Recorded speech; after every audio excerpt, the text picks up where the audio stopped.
ஒருத்தர் ஒரு இன்டர்வியூக்கு போறாரு.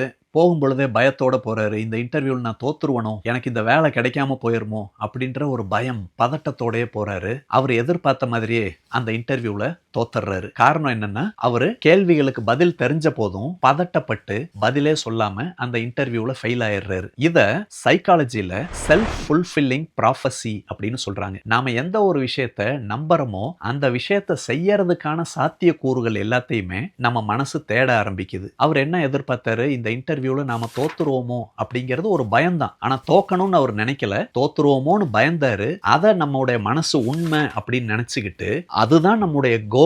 அந்த கோலை அடையணும்னா என்ன பண்ணணும்? வேணும்னே நம்மள பதட்டப்படுத்திக்கணும். இதன் காரணமாக நம்மளால பதில் சொல்ல முடியாது அப்படின்னு நம்முடைய மைண்டு தான் நம்மளை ஃபெயிலியர் ஆக்கியிருக்கே தவிர வேற எதுவும் ஃபெயிலியர் ஆக்கல. ஸோ நம்முடைய ஆழ் மனசுக்கு எது ரியாலிட்டி, எது இமேஜினேஷன் அப்படிங்கிறது தெரியாது. இந்த நபர் திறமைகள் இருந்தும் நாம ஃபெயிலியர் ஆயிருவோமோ அப்படின்ற இமேஜினேஷன் காரணமாக தான் தோத்தாரு.